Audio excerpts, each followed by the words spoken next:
Like my hat. So fitting for a homeschool mom, right? Today is all about high school, how I am helping my high schooler this year take independence of his work, how I am helping him plan, because I'm kind of teaching him also how to be a planner, because that actually is a skill. It does come more naturally to some people. Some people are more naturally organized and such, and my son actually is one of those people. But learning how to plan out and manage your own tasks is still a skill. Leave me a comment below if you want your child to be working independently. Who doesn't want to have to hold their child's hand the rest of their life? That's what we're here, Mama. We're here to teach our children how to be productive. Drew, how come you like homeschooling? How come you didn't have a desire to go back to private school for high school? Why do you want to homeschool? Because I can do what I want. What does that mean? It means I can do whatever order and plan however I like, and I can put stuff on different days and on the weekends. And sometimes I get to pick what curriculums I do. That's true. I tried to give you a little say this year. Okay, so here is what I did to set my son up for success for this year. I already did a video talking about this planner. If you want to see inside this planner, this is from Mardel. This is the student planner. I got him this. We have used this before. He's utilizing this, but also I made him a planning procedure, and this is supposed to be inside a dry erase pocket. I should have brought the dry erase pocket up, but I made this for him so he could check off the boxes as he's doing his weekly planning. They're just little reminders to get him to think through all the things he needs to do as he's planning out his work for the week. If you watched my planning videos on how I plan my year, and then how I plan out my other video on how I plan out every lesson for the year, now it's not detailed planning of lessons, but it's making sure that I'm getting the lessons that I want done for the year, and also adding in those other fun things and making sure we have room for that. That video is more about keeping me accountable for the pace that we're going at. So check out that video if you want super flexibility, but also some accountability, because that's really all that I did there. But in my mom tab that I show in both of those videos, so this is my year plan, and then this is the plan that I created for my son. So this is what I showed you guys, but I have a separate tab here for my son's work. So all and son. So my son's, I made this for him. I took our plan, but I took off all of my girls' stuff, and I left on it what his subjects were, and I left on the group things that we're doing and co-op days and all of that, so he knows what to expect on a given week. But I also added in here when his quizzes were, what week they were going to fall on, when he was going to have labs. Okay, so his history lessons, how many a week he needs to do, and his history exams, how many exams, or which exam, sorry, exam 1, exam 2, exam 3. So this is kind of like his deadlines, I guess you would say. And then for language arts, these are how many lessons he should do. Here's my little legend over here. A is for art, when the art project is. UC is unit complete. And then when the unit number should start. So I'm not seeing a B anywhere. I'm not sure. This is the week when he's to do his art project, complete the next unit, and then start on unit 2 in this week. And this is just to give him an idea if he's falling behind, which this is how responsible my son is. I had on his plan a Labor Day off, and my son did school all day on Labor Day. I was like, we were all enjoying ourselves, and I was like, where have you been all day? And he's doing school. Why? Because he wants to stay ahead. I think he knows his mama. He knows that sometimes his mama will throw a wrench in there and say, hey, we're going on a field trip, or we're doing this or that. And if he's planned out his week and I didn't give him any notice and we're going to go somewhere, he can rest easy because he will be ahead. I got the idea from Classical Conversations to do this for my son. If you join Classical Conversations, they hand out what's called a challenge guide, and it has week by week for every subject that you're doing, the things that you need to study or the things that you need to do to come prepared for the community day the next week. It says in there when the exams are, when the midterm finals, and so on and so forth. And I thought, that was kind of really nice to help keep us accountable. I mean, we had people that we were going to help keep us accountable. If you showed up on community day and you didn't do the work the week before, everybody was going to know because you weren't going to be participating in class. Well, we don't have a community, it's just me and my son, but I thought it would be nice for him to still have some sort of weekly accountability. So that's why I created this for him. Now, in order to create it, I had to go through his subjects week by week and literally note. Okay, so for example, like if we were only going to do 3 lessons in a given week, but his curriculum is laid out in a 5-day-a-week pattern. So for example, his history is 5 days of lessons and then an exam. But if I was doing only 3 days of lessons one week, then that history week, the last 2 days was going to fall on the next week. You see what I'm saying? So I did have to pay attention to that to know when an exam was going to fall. But I went through his curriculum and I just kind of noted when all the labs were, because his science, I thought the science would be 4 days a week or 5 days a week or something like that. And I think that he has a lab like every 3rd lesson. His curriculum has a lab list. So every lab that's going to happen, and I did go ahead and buy the kit that they suggested, which was quite pricey, but I didn't want to have to go out and shop for all of the things that were needed for his lab, like a Bunsen burner. But there are some things in the labs that are things you need at home, like vinegar, baking powder, and those are the types of things that my son, when he sees that he has lab 1 or lab 2, he needs to go check out those supplies at the beginning of the week, make sure that I'm also keeping track of that so that we have what we need when he's ready to do the lab. I thought that my daughters and I would be more involved with doing his labs with him, but they just happen too frequently. So a lot of times he's just go ahead and doing those on his own. Occasionally he can do one where my daughters can watch. We just need to make sure he has everything that he needs, but he needs to help mom by giving me a heads up on what's needed. So I have the list of those lab things too, but if both of us have our eyes on it, then we will definitely make sure that we have it. This is the high school binder that I have to keep track of my son's high school stuff. I'm still getting used to all this new organization that I have, because this is like all the teacher's manuals I have for his stuff. So this is where I've got his science. So this is the science kit that I bought, and I've got all of that stored down here. But I gotta get different chalk for my labels, but I will probably do a organization tour and show you all that at some point. This is his lab. And this is, if you're interested in Shoreman science and seeing what's in it, this you can actually access online, diveintomath.com, Shoreman Math. So this is the supply list, and this is required supplies not included in the Dive Lab kit.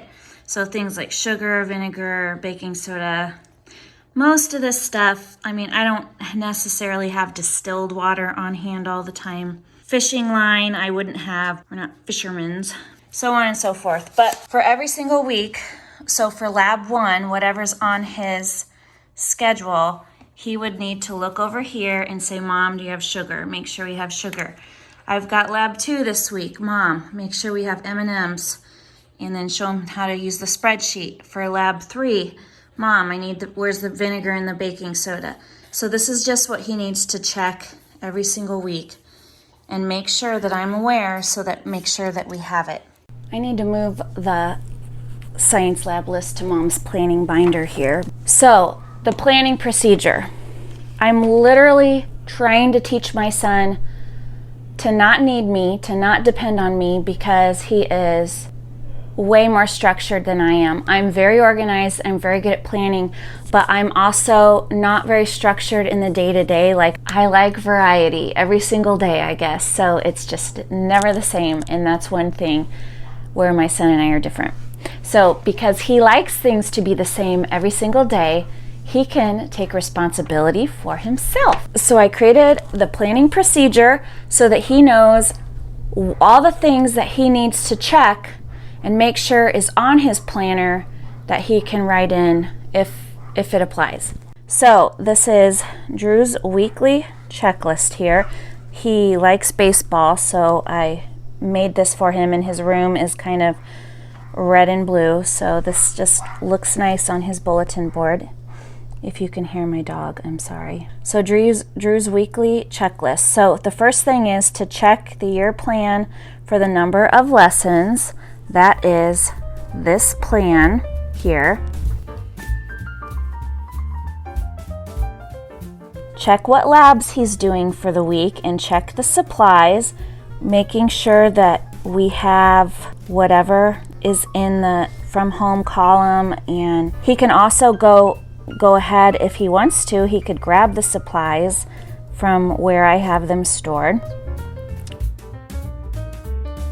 What tests does he have coming up? He needs to make sure that I know so that we can figure out when I need to be with him. Otherwise, I'm pretty much always going to be with my daughters, and unless he tells me that he needs me for a test or a quiz or help with the lab or something, my focus is going to be with the younger ones at this point. Sunday school homework, make sure he writes that.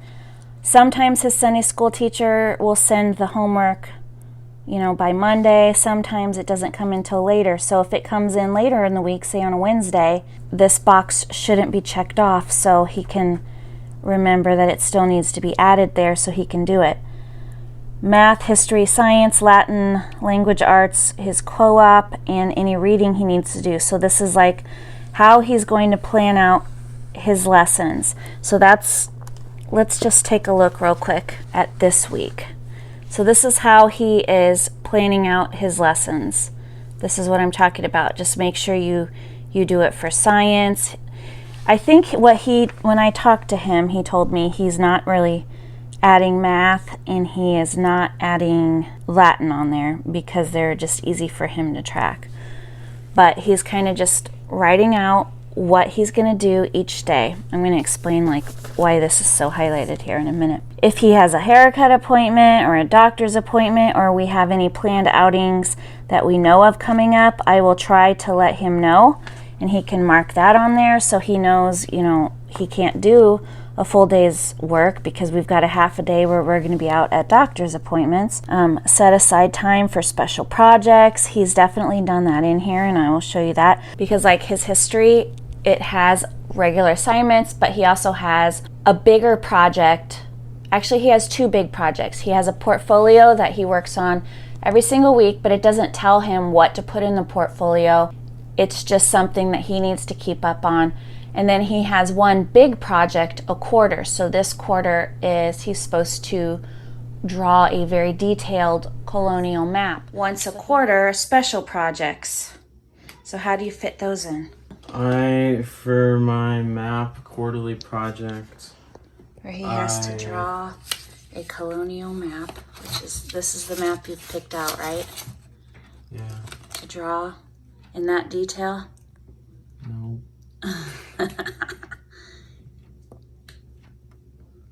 I'll do the map the same as co-op, and I'll just do a little bit every day, and maybe steps every day, like do the outline of the entire map, and then do the outline of the states, and then the next day the mountains and rivers, and then labeling, and then coloring. Map. So he needs to do a little bit of that at a time, or make sure at some point he sets aside time so that that's complete by the end of the quarter. And history project step. So these highlights mean within his history lesson, they are making a special reference to some deadline that he needs to do. So like this week, I think, was choose the map that you want to draw. And by this week, it's probably make sure it's completed. So I'm just, with the color here, reminding him, you've got work to do for this special project. And then you can see here for science, the lab online only, just right here, means it's pretty much too dangerous or too expensive to do the lab. So no materials needed if the labs are green. So the project deadlines, the pacing of the work, he needs to make sure he's working on it a little bit at a time. Sports practices, and then his summary sheet of hours. So this isn't required, but I asked him and I created this sheet for him to keep track of how much time he spends every lesson. And I asked him to keep track of it kind of in his planner and then write it on the sheet every week, because I'm curious, since a credit hour is 120 hours of coursework, I guess you never know, and somebody's going to come after you and question what you actually did. So I thought, I'm just going to have him keep track of the hours, and what I told him was, whether or not we end up needing this or not, it's good practice, because in the business world where I used to work, we had to keep track of our hours and how many hours we worked on given projects. It just all has to do with how much the projects cost. So probably lots of people in the business world have to keep track of their time. So I thought, this is just getting used to that. So those are the steps that he will be going through every week as he formulates his plan. He's getting to decide how he's accomplishing his work. And then this is telling you for quarter one, this is the lesson number you should be on to maintain your pace. So for math, at the end of quarter one, he should be on lesson 31. For science, at the end of quarter one, he should be on lesson 26 and have completed lab 6, and so on and so forth. Because my son is not going to want to be still doing school into June. He actually did this year because we repeated so much of his math last year to make sure he was ready for algebra that he had to keep doing math, I think, till the end of June, and he does not want to do that again. So I actually taught him how to do this. So we use a highlighter. If he's completed it, he highlights it, but that way we can still see also what it was he actually did, because this is a highlight. It's not like he just completely scratched it out. He mentioned if he doesn't do it, he X's it, so that means move it to another day. You can see here he's keeping track of science, the good and the beautiful language arts, history, co-op, his side projects, and his chores. I'm so proud of him for putting chores. So he loves to do the yard work, and Grandma and Grandpa live very close by, and he does their yard work also. So the X means he did not do it, so he didn't work on his colonial map, but I think he was going to try to work on it today. And then he's putting over here his Sunday school homework. He had some interviews for his co-op work. I think crossing out and using highlights and X's is an excellent tip. Set them up with the right tools, but then show them how to use those tools, and then let them fly. And until next time, bye.